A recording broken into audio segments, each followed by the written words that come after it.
Komnas HAM Republik Indonesia melakukan kunjungan kerja ke Papua Selatan untuk memastikan pemenuhan hak asasi manusia di Kabupaten Bovendigul dan Merauke. Dana otonomi khusus yang diterima daerah ini belum sepenuhnya dirasakan oleh masyarakat orang asli Papua Bovendigul. Halo, selamat pagi Bapak Mama dan Mbak Saudara dong semua. Itulah dua topik berita pagi ini yang akan kami sajikan bersama berita lainnya. Edisi hari ini, Jumat 7 Juni 2024, bersama saya Fernando Kakurung. Inilah Info Digul selengkapnya.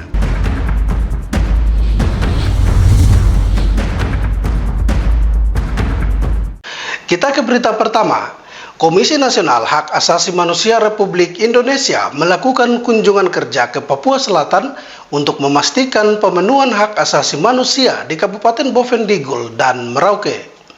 Wakil Ketua Komisi Nasional Hak Asasi Manusia Republik Indonesia, Abdul Haris, mengatakan pihaknya sengaja mengunjungi Papua Selatan, khususnya Kabupaten Bovendigul dan Merauke, untuk memantau situasi terkait pemenuhan hak asasi manusia di dua daerah ini. Selain itu, Komnas HAM melakukan tatap muka bersama pemerintah dan DPRD Bovendigul yang melibatkan para tokoh adat, tokoh masyarakat, agama, dan tokoh perempuan. Menurut Abdul Haris, melalui tatap muka ini pihaknya mendapatkan gambaran yang akurat terkait situasi dan kondisi penegakan HAM dan perlindungan terhadap pemenuhan hak asasi manusia di Kabupaten Bovendigul. Diakui dalam diskusi bersama, diketahui wilayah Papua Selatan sangat aman dan kondusif.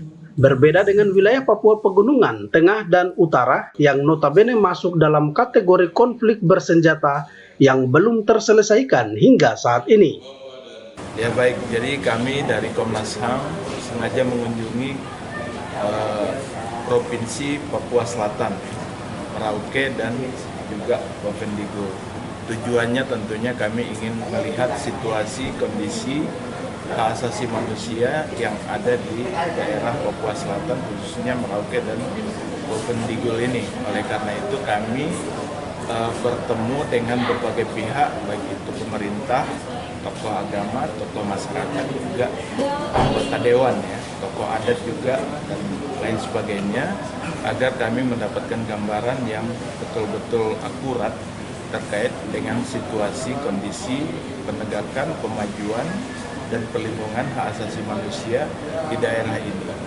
Dan setelah kami bertemu dengan beberapa pihak, ternyata memang permasalahannya sebagian berbeda memang dengan kondisi di Papua, ya, pada umumnya. Misalnya terkait dengan konflik bersenjata, misalnya ternyata di sini tidak ada, kan. Di sini kondisi lebih kondusif, lebih aman, tapi bukan berarti bahwa tidak ada permasalahan. Salah satu permasalahan yang tadi juga dikemukakan terkait dengan persoalan kesejahteraan, misalnya terkait dengan permasalahan pendidikan, kesehatan, kemudian juga terkait dengan pekerjaan, hal-hal yang memang perlu selesaikan oleh pemerintah. Abdul Haris menjelaskan kondusifnya wilayah Papua Selatan dikarenakan eskalasi dari konflik-konflik bersenjata dan kekerasan lainnya belum begitu nampak. Wakil Ketua Bidang Eksternal Komnas HAM RI menyebut meskipun wilayah selatan masuk dalam kategori aman, namun masih terlihat belum adanya pemenuhan terhadap hak-hak dasar lainnya, seperti pendidikan, kesehatan, dan juga lapangan pekerjaan untuk menunjang kesejahteraan masyarakat. Hal inilah yang perlu mendapat perhatian serius pemerintah daerah. Tim Liputan Digul TV, Herman mengabarkan. Sementara itu, dalam kunjungannya ke Bovendigul, Wakil Ketua Komnas HAM Abdul Haris menilai program otonomi khusus belum sepenuhnya dirasakan orang asli Papua. Dalam kunjungannya ke wilayah Papua Selatan, khususnya Bovendigul, Wakil Ketua Komisi Nasional Hak Asasi Manusia Republik Indonesia Abdul Haris menyebut, setelah tatap muka bersama dan mendengar langsung berbagai persoalan dari pemerintah, DPRD, dan para tokoh di Bovendigul, dirinya mengambil kesimpulan bahwa otonomi khusus belum sepenuhnya memberikan dampak terhadap masyarakat asli Papua. Selain itu, Abdul Haris juga prihatin dengan berbagai macam konflik masyarakat pemilik hak wilayah dengan perusahaan-perusahaan kelapa sawit di Bovendigul. Menurutnya perusahaan-perusahaan ini telah melanggar hak asasi manusia masyarakat adat Bovendigul. Padahal hal ini telah diatur dalam Undang-Undang Otonomi Khusus Nomor 21 Tahun 2001 tentang hak-hak masyarakat adat asli Papua. Namun pada kenyataannya telah dilanggar oleh perusahaan-perusahaan kelapa sawit tersebut. Dan kami pun tadi juga menanyakan bagaimana dampak dari otonomi khusus. Misalnya ternyata juga di otonomi khusus belum sepenuhnya dapat memberikan dampak yang diharapkan sebagaimana yang diinginkan oleh pemerintah kan gitu. Kemudian juga terkait dengan masyarakat atau orang asli Papua gitu ya, ada sejumlah hak-haknya yang biasanya hak wilayah yang ternyata meskipun sudah ada aturan dalam Undang-Undang 21 tahun 2001 terkait dengan otonomi khusus ternyata, dan untuk pengambil alihan tanah wilayah tersebut harus ada konsultasi dengan masyarakat adat, tapi dalam beberapa kasus ternyata itu tidak dilakukan.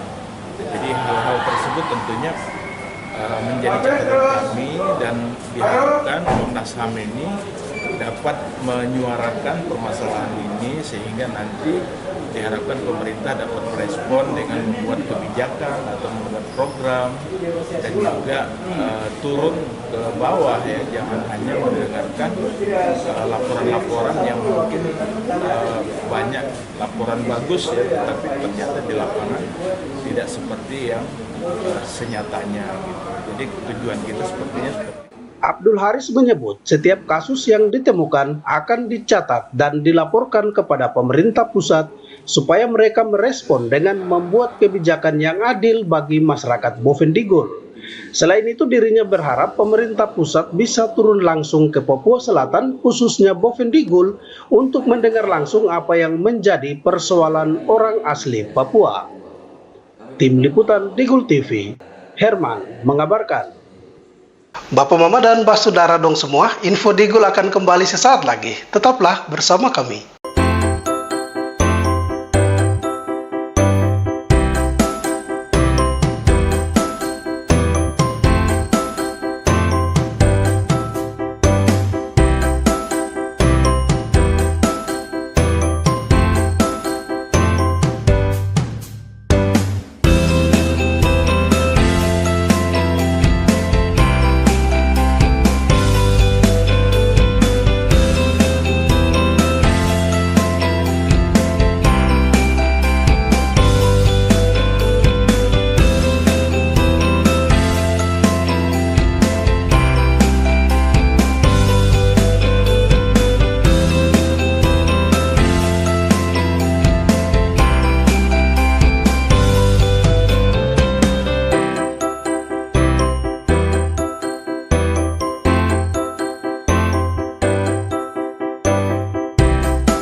Perkembangan teknologi yang kian melesat mendorong pengguna internet dan media sosial di berbagai belahan penjuru dunia meningkat, tidak terkecuali dengan pengguna internet di Indonesia yang setiap tahun terus tumbuh secara signifikan.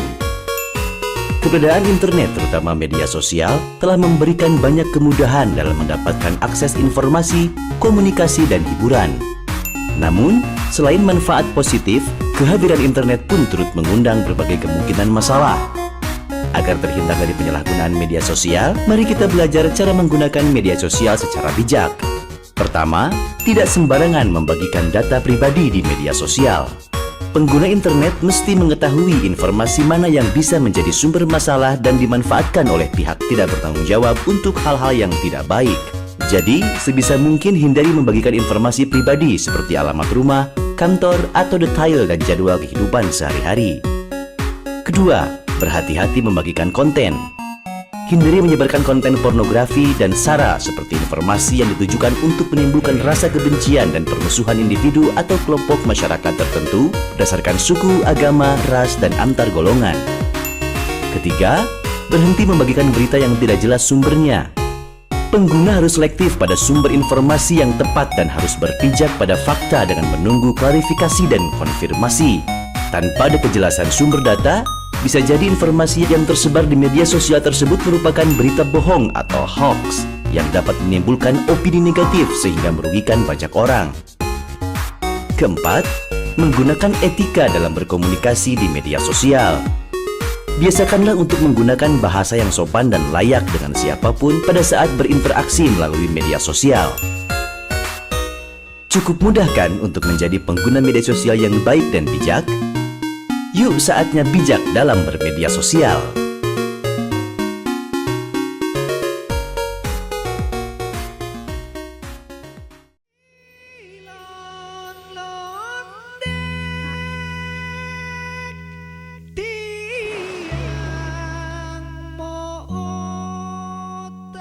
Aku tidak takut bermimpi. Karena mimpiku menghidupkan semangatku. Semangat menyambut masa depan Indonesia yang baru.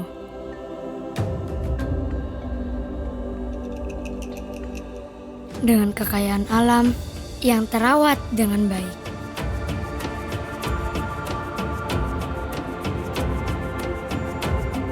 Dengan keagungan budaya dan tradisi yang menjadikanku generasi Indonesia yang lebih arif.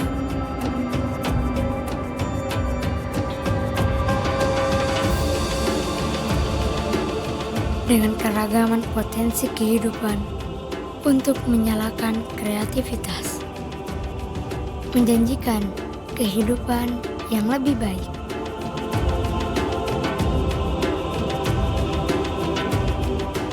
Aku adalah inspirasi bangsaku yang dibangun dengan kerja keras.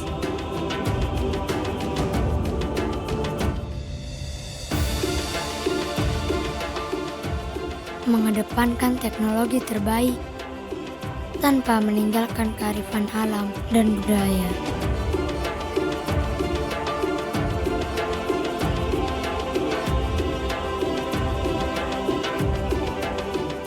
Aku kebanggaan bagi Indonesia, kebanggaan bagi dunia, karena aku Nusantara.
Terima kasih Bapak Mama, kita kembali ke info selanjutnya.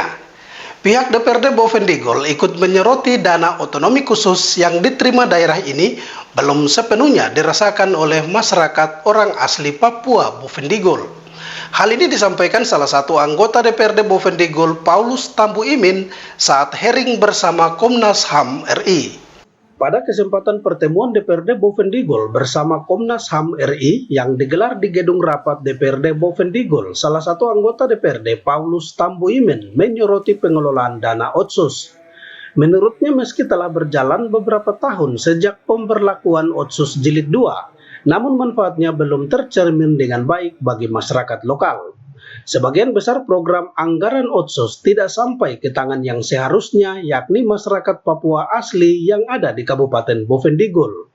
Dana Otsus seharusnya menjadi instrumen yang bawa kemajuan bagi masyarakat. Namun kenyataannya mereka belum merasakan dampak positifnya secara signifikan. Kalau kita bicara tentang otonomi khusus bagi kami Provinsi Papua Undang-Undang Nomor 1 Tahun 2001 dibentuk otonomi khusus. Kalau kita bicara tentang otonomi khusus ini cukup jelas tadi teman-teman sudah menjelaskan tadi.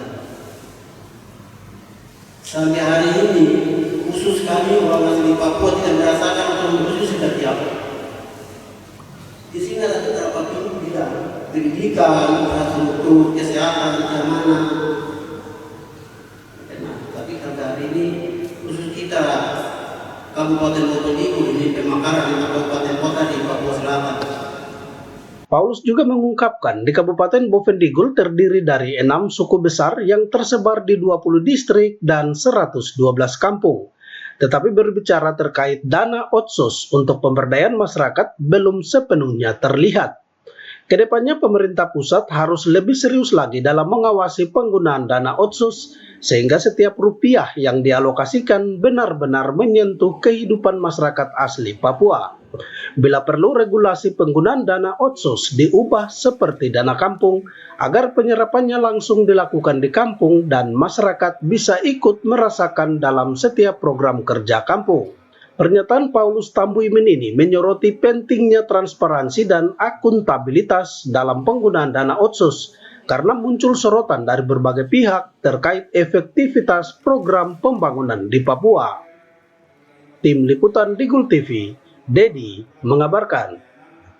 Masyarakat adat di distrik Jair menuntut negosiasi kembali terkait pemanfaatan lahan mereka dengan perusahaan Tunas Sawah Erma. Namun upaya untuk bernegosiasi kembali dengan perusahaan sawit tersebut tidak mendapatkan tanggapan serius pihak perusahaan. Sebaliknya pihak perusahaan mengancam membawa kasus ini ke jalur hukum. Hal ini diungkapkan salah satu tokoh adat Wambon, Petrus Jinggo, saat menghadiri rapat dengar pendapat DPRD Bovendigul bersama Komnas HAM Republik Indonesia.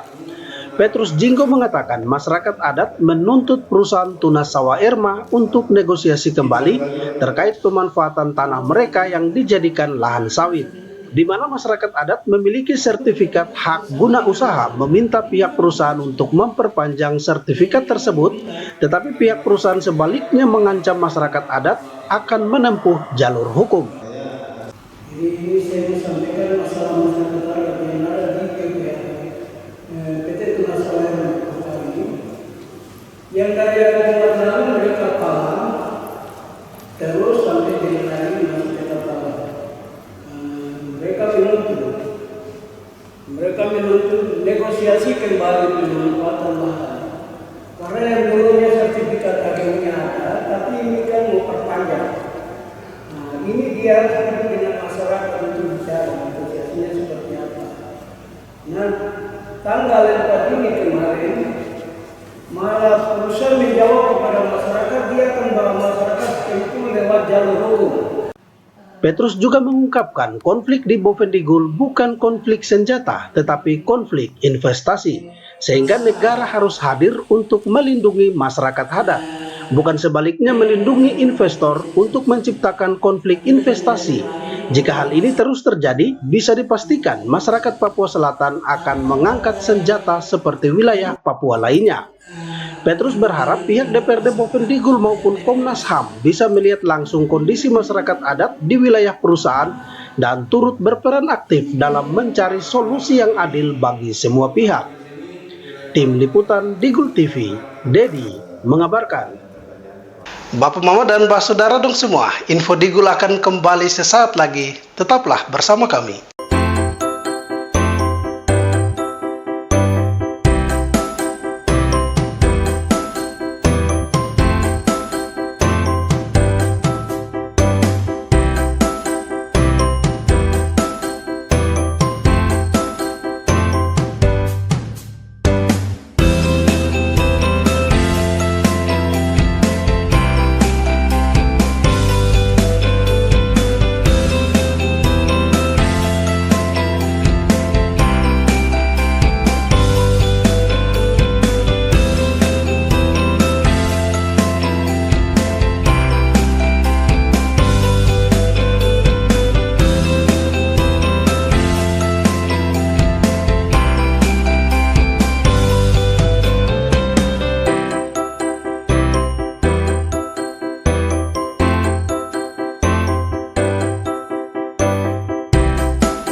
Perkembangan teknologi yang kian melesat mendorong pengguna internet dan media sosial di berbagai belahan penjuru dunia meningkat, tidak terkecuali dengan pengguna internet di Indonesia yang setiap tahun terus tumbuh secara signifikan.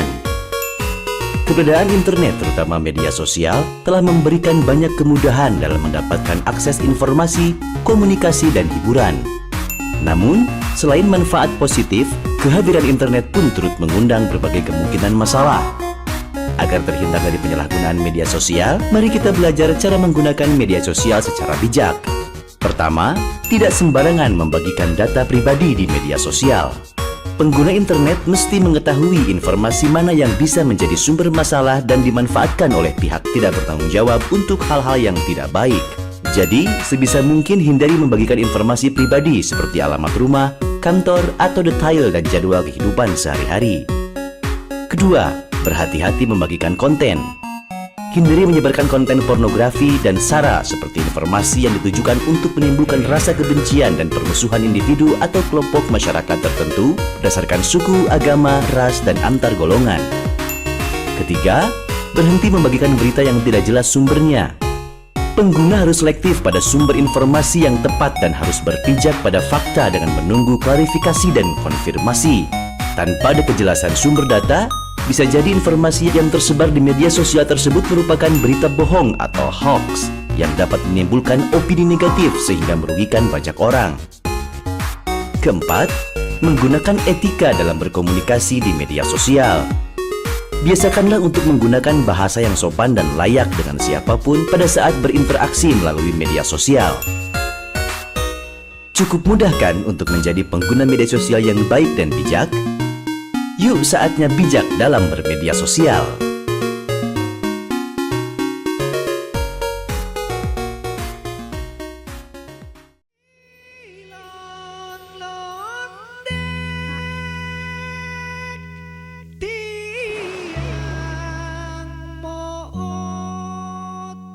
Aku tidak takut bermimpi.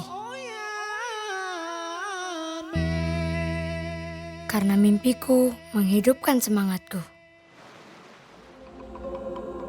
Semangat menyambut masa depan Indonesia yang baru.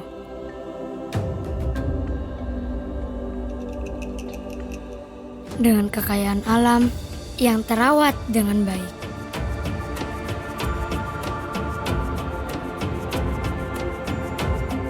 Dengan keagungan budaya dan tradisi yang menjadikanku generasi Indonesia yang lebih arif.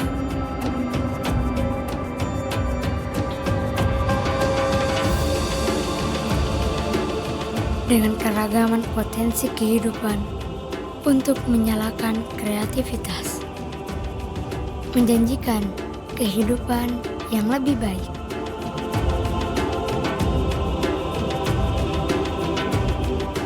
Aku adalah inspirasi bangsaku yang dibangun dengan kerja keras.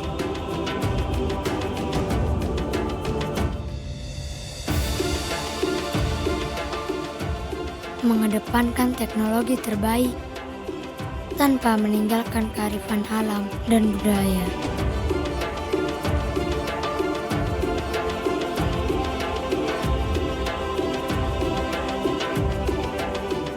Aku kebanggaan bagi Indonesia, kebanggaan bagi dunia, karena aku Nusantara.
Terima kasih Bapak Mama, Anda masih bersama kami.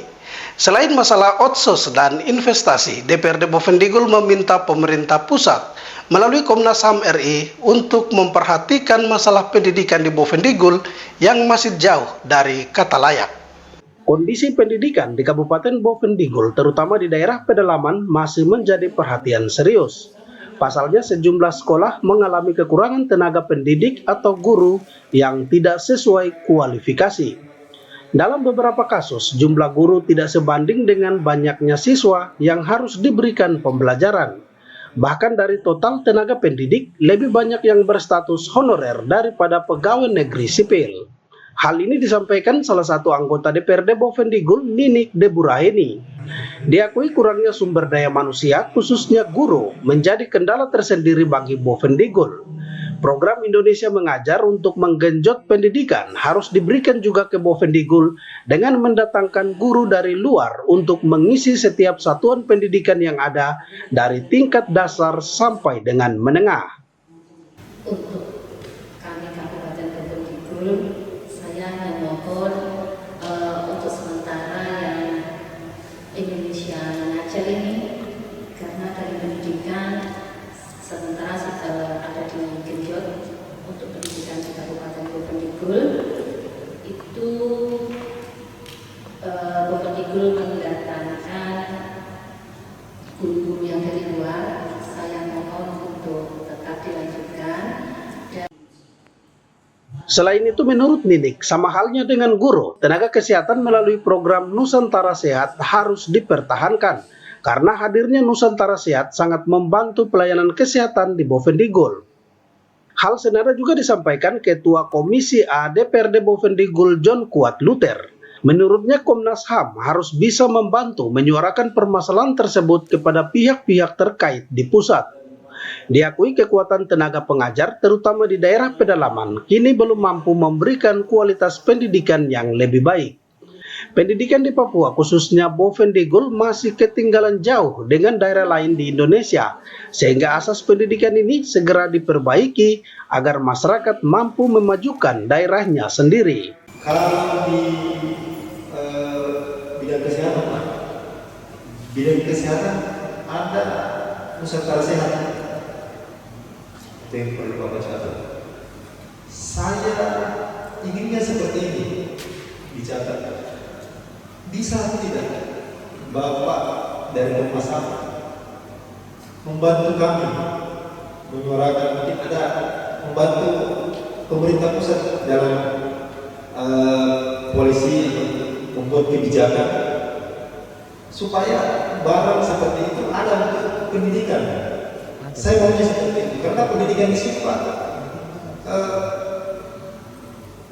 gurunya satu di pedalaman gurunya satu, ya honor 3-5. Terus bagaimana anak-anak seperti itu belajar? Jangankan di dalam kota saja seperti itu. John Kuat berharap hadirnya Komnas HAM RI di Bovendigul bisa membantu menyuarakan permasalahan pelayanan dasar ini ke pemerintah pusat agar melihat pendidikan di daerah perbatasan RI PNJ dengan memberikan kebijakan melalui tenaga pendidikan pembantu seperti halnya di bidang kesehatan, yaitu Nusantara Sehat. Tim Liputan Digul TV, Dedi mengabarkan. Bapak Mama dan Mbak Saudara dong semua, dengan berakhirnya informasi tadi sekaligus mengakhiri perjumpaan kita dalam Info Digul pagi ini. Terima kasih atas kebersamaan Anda dan terimalah salam persaudaraan kita. Nup bagen gup bagenep, gup bagenep nup bagen. Saya ada karena kamu ada karena saya ada. Saya Fernando Kakurung mewakili seluruh kerabat redaksi yang bertugas. Mohon pamit undur diri. Selamat pagi dan sampai jumpa.